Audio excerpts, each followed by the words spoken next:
है मैं लुट गई, मैं बर्बाद हो गई। मेरे शोहर ने दूसरी शादी कर रखी है। मैं भी सोचती थी बार बार शहर क्या करने जाता है, कौन सा कारोबार है। अब पता लगा शहर जाके चंबेली का गुलशन बना रहा था। धोखा दिया मुझे, बेवकूफ समझा था। मैं नहीं छोड़ूंगी तुम्हें, मैं आज नहीं बबलू मुझे बचाओ, मैं नहीं बचूंगा आज, कुछ तो करो। गलतफहमी हो रही है, मैं रेस्क्यू टीम नहीं हूँ, मैं एक डाकिया हूँ। ऐसे काम नहीं करने थे ना कि दिन ना देखना पड़ता। बाजी चीमो उसको होर मारे, इबरत का निशान बनाए। वैसे भी तुम्हारा जाती मामला, मैं क्या कर सकता हूँ। पर खालिद भाई तुम यही मिल गए हो। अच्छा हो गया बबलू भाई, तुम भी यहीं मिल गए। मैं तुम्हारी तरफ ही जा रहा था। मेरे पास क्यों आ रहे थे, मेरे से क्या काम पड़ गया। हफ्ते मेरी शादी है, तुम्हारा भाई दूल्हा बनेगा, सेड़ा सजेगा, कोड़ी चढ़ेगा।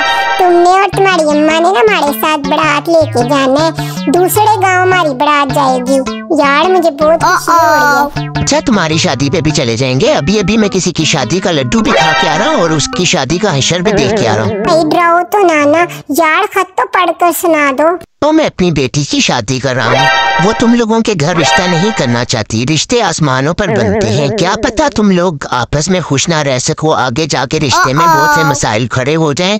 खुशी खुशी अपने बच्ची की रुखसती कर रहा हूँ। उम्मीद करता हूँ तुम लोग भी अपना दिल बड़ा करके शादी में शरीक होगे। तुम्हारा बड़ा मामू तुम्हें पिछले 1 घंटे से दिलासे दे रहा हूँ, मजीद दिलासे नहीं दे सकता। मेरे पास इतना टाइम नहीं है। एक लड़की की शादी हुई है, दुनिया की तमाम लड़कियों की शादी नहीं होगी। पिछले 1 घंटे से अकबर का घर ढूंढ रहा हूं, लेकिन अकबर का घर नहीं मिल रहा। न जाने बादशाह अकबर है जो मुगलिया खानदान के साथ ही मार गया था। इस बच्चे से पूछता हूँ, इसको शायद पता। बेटा तुम्हें पता अकबर का घर कहाँ है। हाँ जी मुझे पता है। वो अकबर का घर ना सलीम के घर के सामने है। अच्छा पर ये बता दो सलीम का घर कहाँ है। सलीम का घर जो है ना वो अकबर के घर के सामने है। अच्छे मेरे दिमाग की जलेबी क्यों बना रहे हो। सुबह से जहाँ जहाँ हद तकसीम किया ना फसादात हो रहे हैं, सर घूम रहे। अच्छा ये बता दो सलीम और अकबर दोनों के घर कहाँ है। हाँ अंकल मुझे पता है, सलीम और अकबर दोनों के घर ना आमने सामने है। पर ये सलीम और अकबर दोनों को नहीं जानता, ये आपसे मजाक कर रहा है।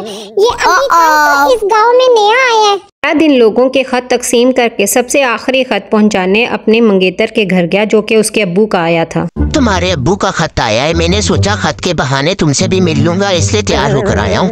पढ़कर सुनाओ मेरे प्यारे प्यारे अब्बा जी ने क्या लिखा है खत में। मेरी प्यारी बेटी कैसी हो, माँ कैसी है। तुम्हारे लिए काफी जहेज इकट्ठा कर लिया है। तुम अपनी शादी की फिक्र ना करना। मैं कहता हूँ एक मर्तबा फिर सोच लो। मेरी बेटी हूर है और बबलू कितना लंगूर है। इस गैर जिम्मेदार इंसान से तुम्हारी मंगनी एक हमारी भूल है। मैं तो कहता हूँ एक सरकारी नौकरी करने वाले जिम्मेदार इंसान से शादी कर लो, सुखी रहोगी। मेरी बेटी रिश्तों की कमी नहीं है तुम्हें। चलो अल्लाह हाफिज। प्यारी शब्बो एक बात तो बताओ, ये तुम्हारे अब्बा का खत है, ये रिश्ते तुड़वाने वाली फूफी का खत है। अब खत लिख कर ना उन्हें बताना कि सरकारी नौकरी कर रहा हूँ मैं और बहुत जिम्मेदार हो गया हूँ मैं। हर माँ बाप अपनी बेटी के लिए फिक्रमंद होते हैं। तुम क्यों परेशान हो रहे हो। तुम्हें टेंशन लेने की जरूरत नहीं, शादी तो मैं तुमसे ही करूँगी। 2 दिन गुजरने के बाद जब बबलू सुबह सवेरे नौकरी के लिए जाने लगा तो घर से बाहर काफ़ी शोर सुनाई दिया।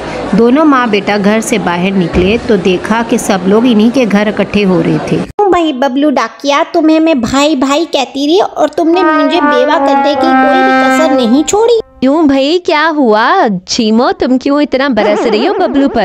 क्या जमाना आ गया चीमो बाजी। गुलशन में फूल खिलाएं आपके शोहर शरीफ और बातें सुनाएं आप हमें। तो ठीक तरह से पढ़ लेना था। खत पर छीमा लिखा था, छीमो बाजी नहीं लिखा था और गलत जगह पे खत पहुंचा दिया। उसका नतीजा ये हुआ कि मेरे शोहर की एक आंख जाया हो गई। अम्मा जी मेरी छीमो ने इस खत का मुझसे ऐसा हिसाब मांगा कि मेरी आंख ही बेहिसाब हो गई।